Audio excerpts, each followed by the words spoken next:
A palavra golpe veio estampada em todas as manchetes da mídia nacional na manhã desta sexta-feira, véspera do Carnaval de 2024. Me fez lembrar que a mesma palavra serve a propósitos diferentes, como dos tempos do impeachment da ex-presidente Dilma Rousseff e do período colonial brasileiro, quando a coroa portuguesa mandou esquartejar e exibir em praça pública os pedaços do cadáver de Joaquim José da Silva Xavier. Faltou combinar o modelo das letras e a cor, porque o discurso foi o mesmo. Alguns jornalistas maledicentes não conseguem se conter, sentem orgasmos múltiplos, precoces, que com a possibilidade cada vez mais cristalina de prisão do ex-presidente, líder da quadrilha de conspiradores, cuidado para não confundir com o atual.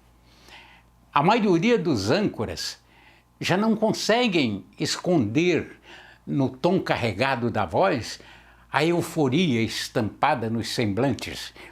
Eles esquecem que o corpo fala. Regozijam-se da notícia como se o fato já tivesse sido consumado e não houvesse um processo a ser cumprido em que pese o algoz ser delegado, promotor, juiz e executor da sentença de morte. A descoberta é gravíssima. A democracia esteve em risco nos últimos 4 anos.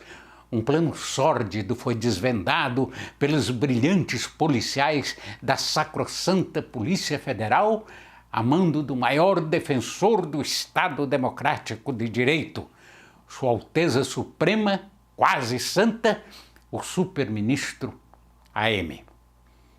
O país parou estarrecido, estamos todos perplexos com a grande descoberta.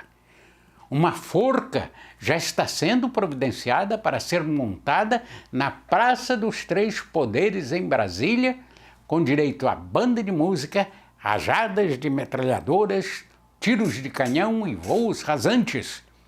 Tudo para preparar o espetáculo que vai trazer a paz novamente ao país.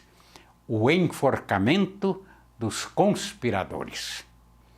Declarações efusivas do mais santo de todos os políticos da história do Brasil, um ex-presidiário condenado em 4 instâncias, confirmando que todo bom jornalista já sabia.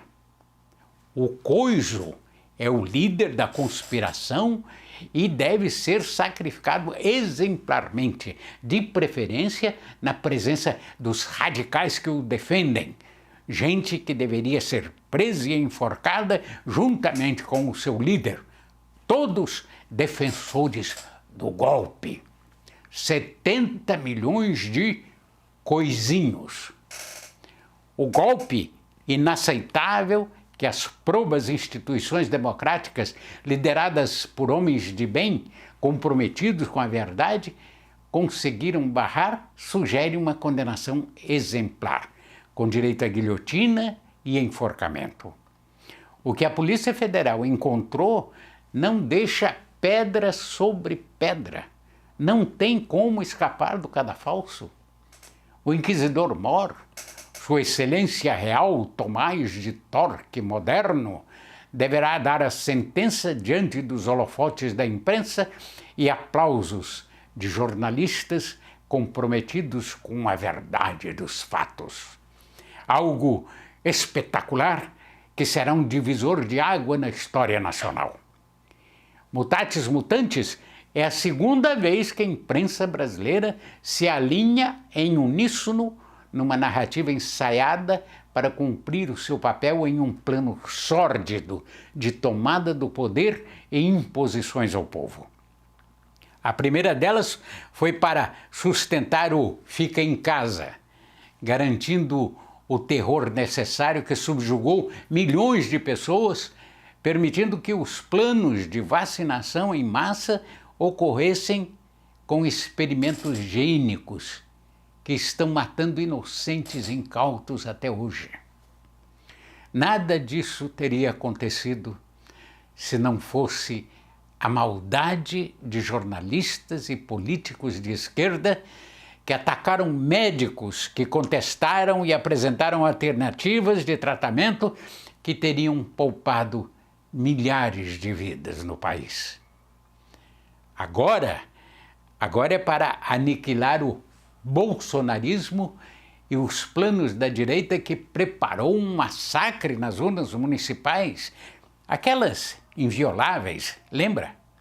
Até a tiazinha que não assiste mais a novela daquela emissora e que esteve na porta dos quartéis pedindo intervenção militar, voto auditável, até ela amanheceu vacilante, está cabisbaixa, tamanho o coro midiático ensaiado em verso e prosa pelo jornalismo militante. O processo mal foi instaurado e a sentença de morte já foi proferida pelos repórteres autômatos. Os mesmos que relativizam os fatos quando lhes convém, como o descondenamento de um malandro para presidente. Obediente, a imprensa se alinha para sustentar a narrativa do golpe. Mas eis que surge um Davi para enfrentar o Golias, justiceiro do STF. Sozinho como um suicida, eis que surge no horizonte o Davi dos tempos modernos. Um ex-desembargador corajoso e sem juízo, apontando o dedo para o Golias da justiça, o semideus intocável que flutua acima da Constituição, destemido, pernóstico e arrogante, ele lá em cima, sustentado pelo sistema, e o tal velhinho cá embaixo, fazendo lembrar do Davi com a sua funda, a Constituição. O incômodo Davi responde pela alcunha de Sebastião Coelho. Tem a seu favor o conhecimento, a fé inabalável em Deus e uma dose cavalar de coragem, virtude que 70 milhões de brasileiros trocaram pelos arroubos dos grupos de WhatsApp inúteis, onde as personalidades e o caráter são escancarados, mostrando nossa pequenez e desarticulação enquanto sociedade organizada. Sebastião, até aqui, foi o único com coragem para desafiar os pânzeres da justiça, protegidos por viaturas pretas de siglas douradas, semelhantes à da SS de Hitler. Qualquer verossimilhança não é mera coincidência. O velhinho atrevido desafia o STF e é um dia respeitado da Polícia Federal usando apenas a Constituição, por meio de argumentos limpos, verdadeiros e irrefutáveis.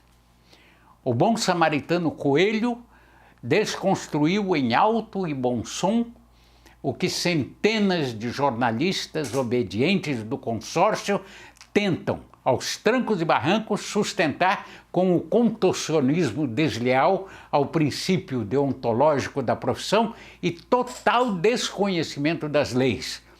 Coisa de gente das trevas, que empresta o talento para maledicências. Prestarão contas com Deus. A conversa fiada de que o ex-presidente tentou um golpe e não um contragolpe é mais uma armação do sistema para tentar influenciar o povo a aceitar um presidente que não representa o povo, que é impopular, inconsequente, desequilibrado, que não ganhou nas urnas e mal pode botar o nariz para fora do Palácio da Alvorada para não ser vaiado e agredido. Um indivíduo que rumina e que foi condenado por centenas de juízes e descondenado por um comparsa. Isso sim, é uma quadrilha que conspira contra a democracia e precisa ser presa e extirpada da vida pública. A Constituição, tão maltratada por quem diz defendê-la, prevê mecanismos que permitem ao presidente da República conversar sobre as alternativas capazes de evitar desastres como o que assistimos em 2022, ao permitir que, por obra de verdadeiros conspiradores, um ladrão descondenado foi alçado a fórceps ao cargo de presidente da República. Conversar sobre GLO, estado de sítio, artigo 142 e etc. não é proibido. Ao contrário, é recomendável quando planos de tomada do poder na fraude estão em curso. Erraram-se em não agirem com a destreza que se esperava de líderes que defendem a democracia. Pecaram por excessos de respeito ao adversário. Não imaginavam que ele fosse capaz de atropelar tudo e todos pelo poder. Para eles, os fins justificam os meios. São bandidos travestidos de democratas. Vacilaram no time e não por acaso serão massacrados se não houver reação popular recomendada pelo Davi, que se incorpora na figura de Sebastião Coelho. Com efeito, os crápulas que tomaram o poder não devem esquecer de um detalhe: o povo. O povo já não aguenta mais tanta farsa e tanta mentira. E quando ele explode, não tem PF, PM, Marinha, Exército, Aeronáutica e nem semideuses arrogantes que segurem. Nessa toada, o Brasil caminha a passos largos para uma guerra civil. Que Deus nos proteja.